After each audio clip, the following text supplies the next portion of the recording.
Vamos a ver primero cómo se constituye el Estado autoritario y luego veremos cómo se produce la transición hacia la democracia.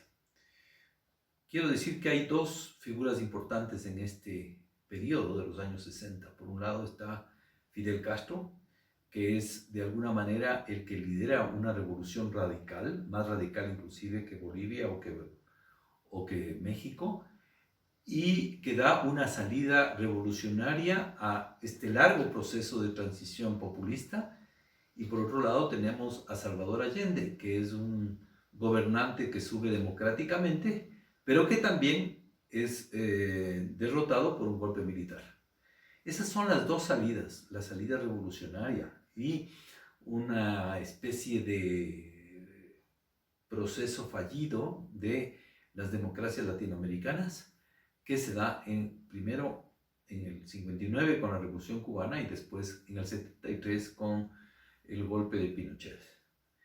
Llegan las dictaduras, por lo tanto, especialmente en el Cono Sur, pero hay otras dictaduras en Centroamérica y se producen algunos giros también en la región andina. Y por otro lado, un nuevo contexto internacional. Y ese nuevo contexto internacional tiene que ver con la presencia de Margaret Thatcher y Reagan en los países del norte, que de alguna manera auspician un giro hacia el neoliberalismo. De hecho, Henry Kissinger fue uno de los intelectuales de todos los golpes militares del Cono Sur. Y por otro lado, dos intelectuales que son importantes en este periodo, que son Hayek y Friedman, que son dos autores de la academia que están vinculados con el neoliberalismo.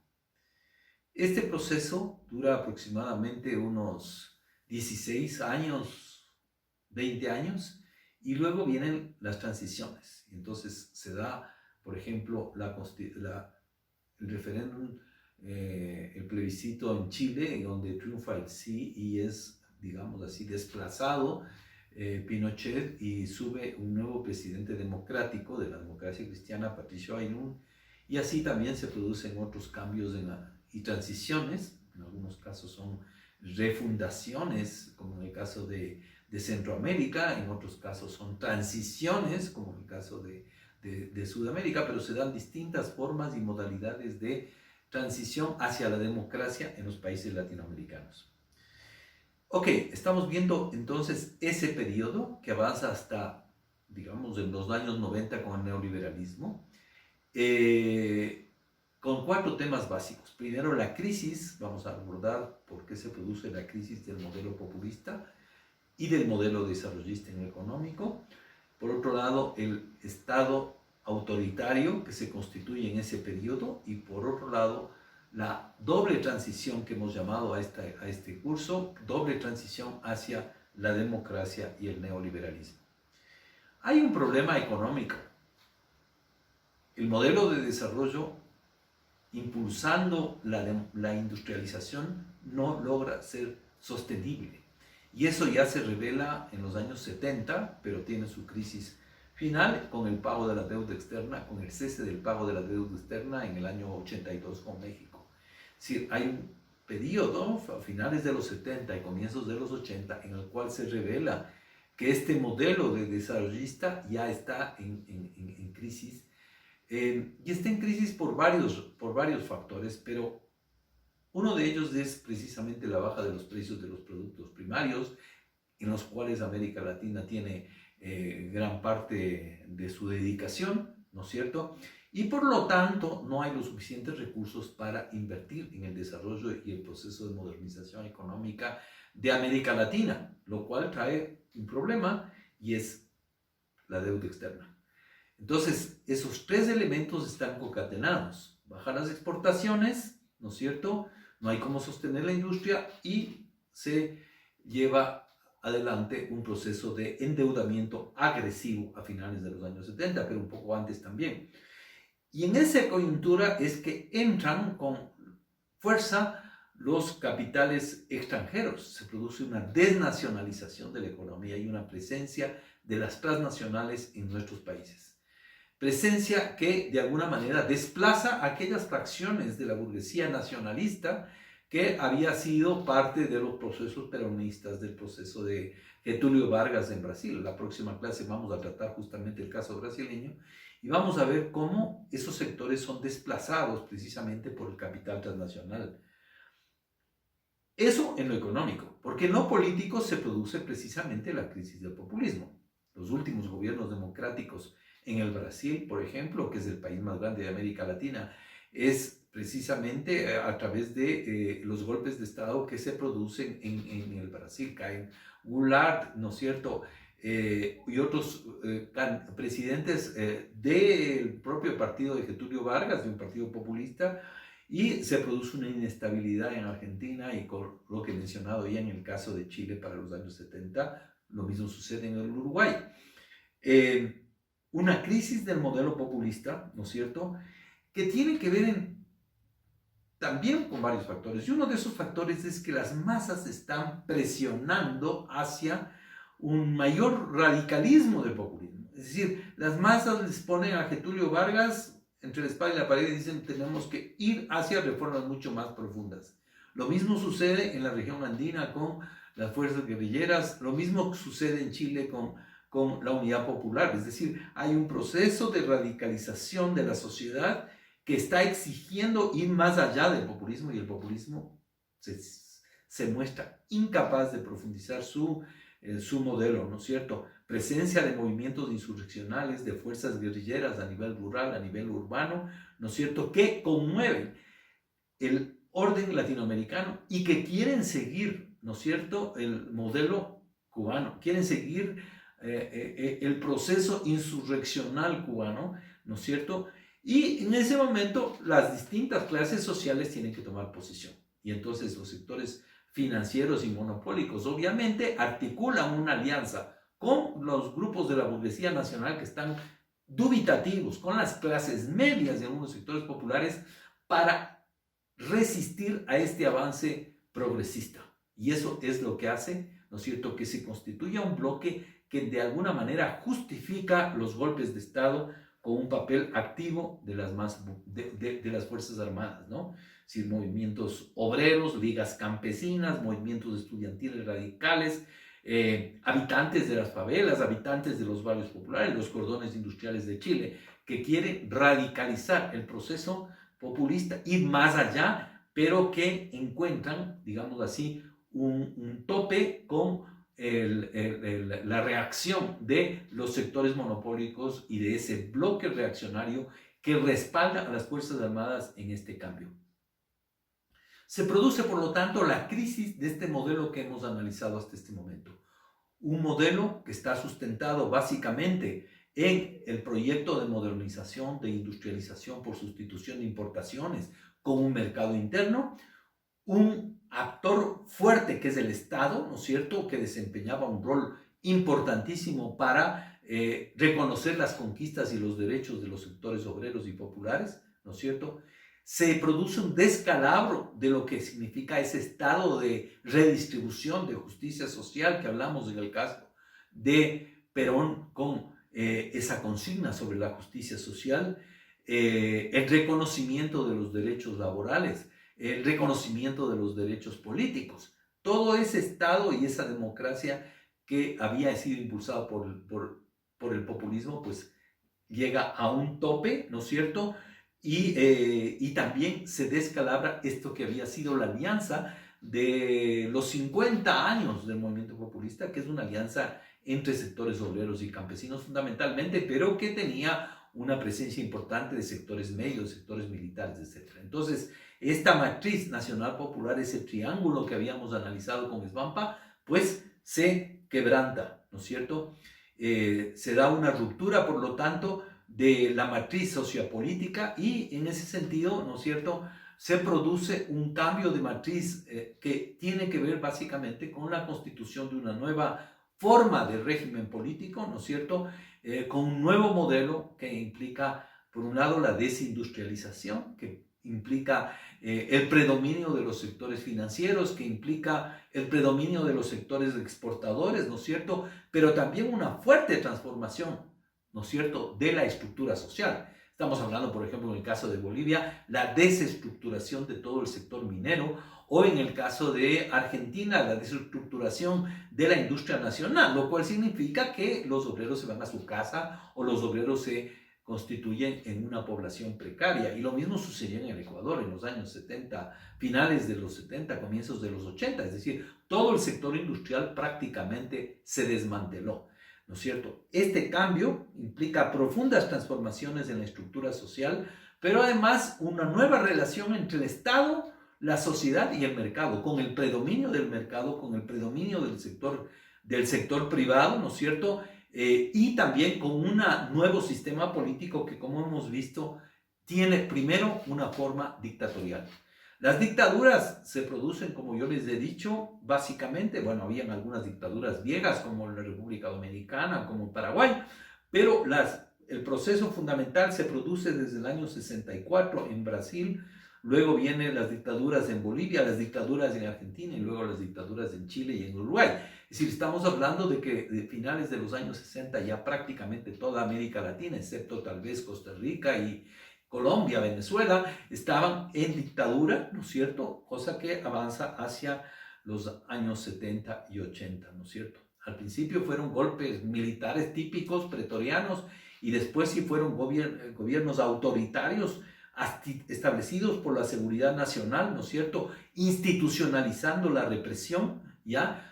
Pero además con un proceso de afirmación de una cultura en contra de todo lo que significaba el terrorismo, lo que significaba en ese tiempo el comunismo, el socialismo. Estamos en la Guerra Fría todavía y en ese sentido las fuerzas militares lo que hacen es identificar al enemigo y al adversario como un enemigo socialista, básicamente partidario de Cuba, ¿no es cierto? Se establece, por lo tanto, una reforma cultural, básicamente afirmando el papel de la nación, pero el papel también del mercado, ¿no? Con distinto tipo de golpes de Estado que se producen, como les he dicho, en Brasil, Chile, Argentina, pero también que se producen en Centroamérica, ¿no? ¿Cuál es el contexto que estamos viviendo? Les había mencionado Thatcher y Reagan. Básicamente es un nuevo orden internacional, presidido por las transnacionales y por los bancos, apoyados, por lo tanto, por esas transnacionales y los bancos que respaldan estos procesos. La ITT, por ejemplo, estuvo detrás del golpe de Estado contra Allende. La afirmación de ese polo transnacional, también además desde el punto de vista del respaldo político a través de lo que significa el consenso de Washington, Fondo Monetario Internacional, Banco Mundial, BID, en confrontación con la Guerra Fría, y un nuevo liderazgo que está expresado en las figuras políticas de Thatcher y Reagan, y un nuevo pensamiento básicamente neoliberal. Hay que señalar una cosa, hay que señalar que las ideas neoliberales se van difundiendo desde los años 50 y antes por parte de varias instituciones y autores. Entre ellos yo les había hablado de Hayek y Friedman.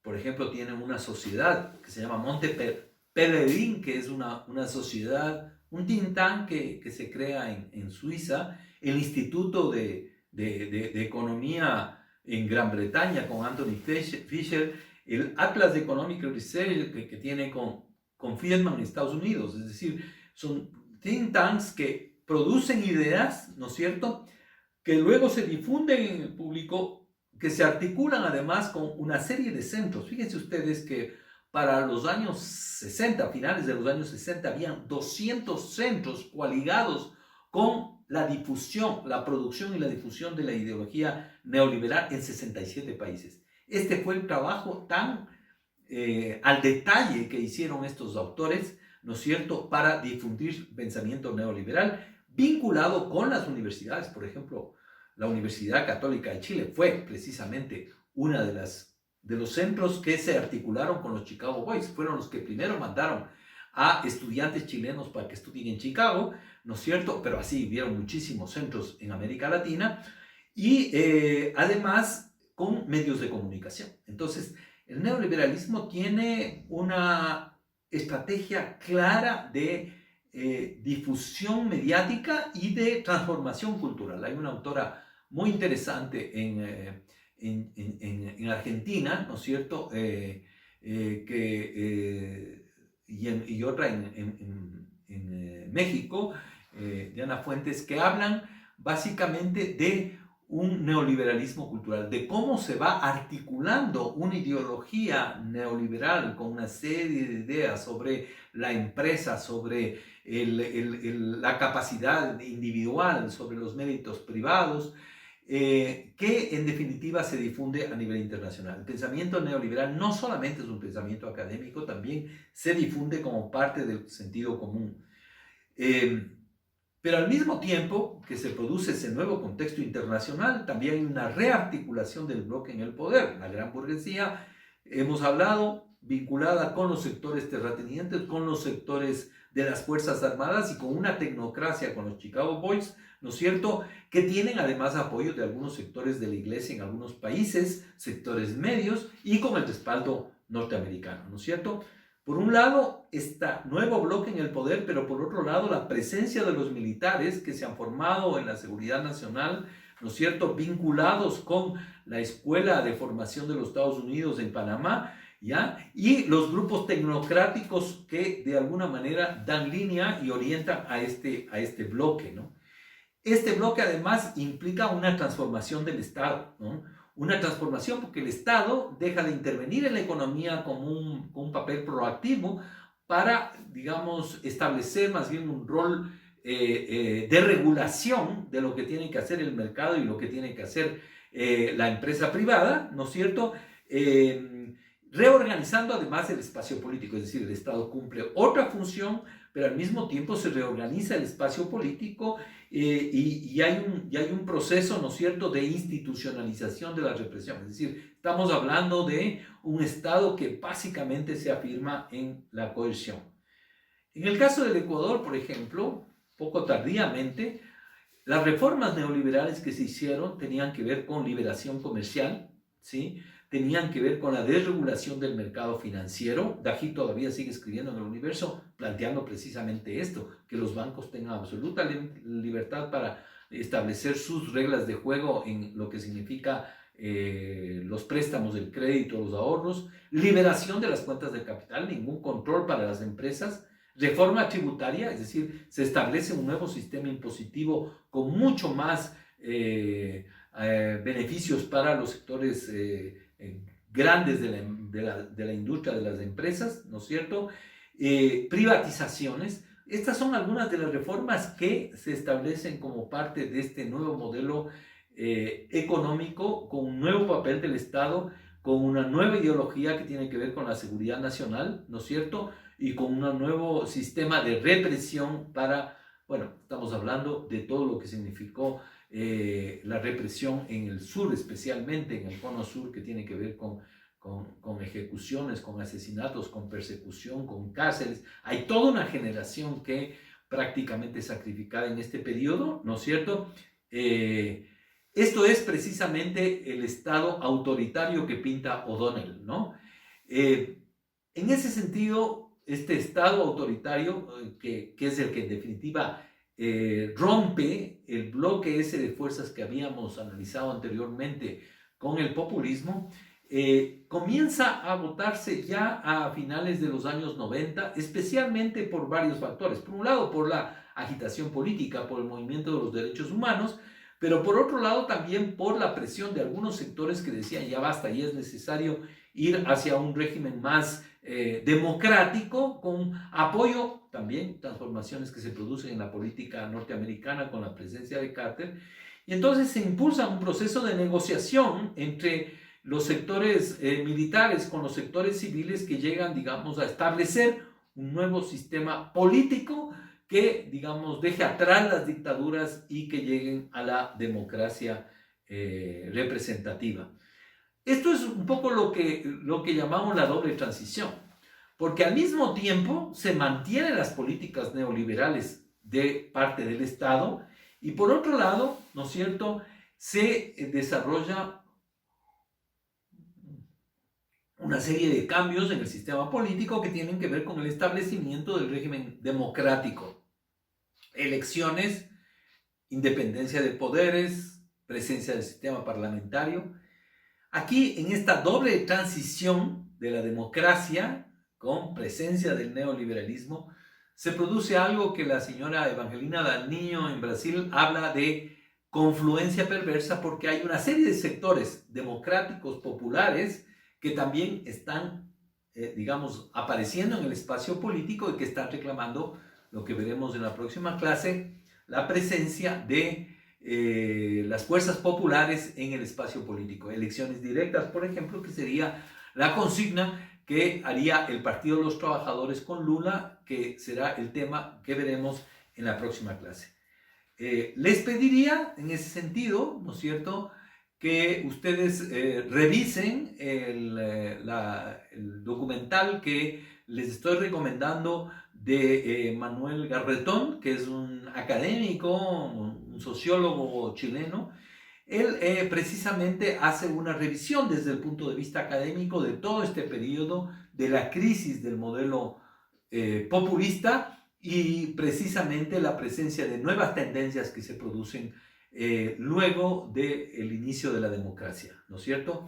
Estamos hablando, por ejemplo, de una nueva forma de participación de los sectores populares, una diversificación de los actores, ya no solamente la clase obrera o el campesinado, hay una presencia de los movimientos sociales que ya no son nacionales sino internacionales, por ejemplo, todos los movimientos globalización, ¿no? Entonces estamos hablando de que con el liderazgo del movimiento de derechos humanos que lucharon contra las dictaduras, se abre un abanico de actores sociales que serán los actores precisamente de este nuevo periodo democrático y que llevarán a este nuevo ciclo de avance desde el punto de vista político. Así que por favor revisen tanto los textos que yo les he recomendado como los de Evangelina Daniño como el video de Manuel Garretón. Nos estamos viendo el día lunes a las 6 de la tarde para una conversación sobre estos temas. Muchas gracias.